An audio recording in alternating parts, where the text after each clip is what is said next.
Hi friends, பிரபல நடிகை ருக்மணி வசந்த் அவர்கள் இப்போ ரீசெண்டாக ஒரு அவார்ட் ஃபங்க்ஷனுக்கு போயிருக்காங்க. அந்த அவார்ட் ஃபங்க்ஷனில் அவங்களோட ட்ரெஸ் செம்ம மாடர்னாக இருந்தது. அது இப்போ சோஷியல் மீடியாவில் செம்ம வைரலாக போயிட்டுருக்க நேரத்தில் நிறைய பேர் நீங்கள் இப்போ ரீசெண்டாக ரொம்பவே டீசெண்டான லுக்கில் தான் வந்தீங்க, அதுவும் ஹோம்லி ட்ரெஸ் போட்டுட்டு இருந்தீங்க.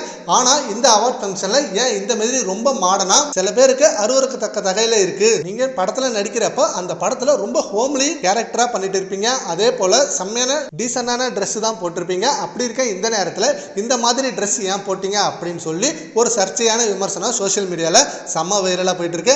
அண்ட் இதுக்கு இப்போ ரீசெண்டாக விஜய் சேதுபதி அவர்கள் ஒரு ப்ரெஸ் மீட்டில் அவங்கள பற்றி கேட்டுறாங்க.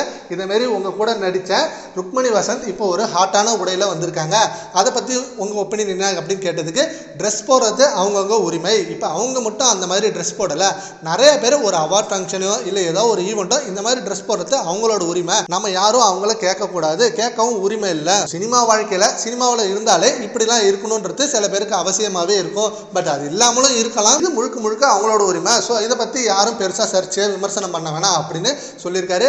அண்ட் விஜய் சேதுபதி கூட ஏஸ் படத்தில் நடித்த இவங்க அந்த படத்து மூலமாக தமிழில் மிகப்பெரிய என்ட்ரி கொடுத்தாங்க. அண்ட் அதுக்கப்புறம் மதராசி படத்தில் சிவகார்த்திகேயன் கூட நடித்தாங்க. அண்ட் இந்த ரெண்டு படத்துல ரொம்ப டீசெண்டான லுக்கில் இருந்தாங்க. அண்ட் சடனாக இப்படி ஒரு மாடர்ன் லுக்கில் பார்க்குறப்ப எல்லாருக்குமே ஒரு அதிர்ச்சியாக தான் இருந்தது. ஸோ ஃப்ரெண்ட்ஸ், இப்போ இவங்களோட இந்த ட்ரெஸ் கான்ட்ரவர்சியை பற்றி உங்கள் ஒப்பீனியனை நம்ம கமெண்ட் பாக்ஸில் கமெண்ட் பண்ணுங்கள். Thank you friends.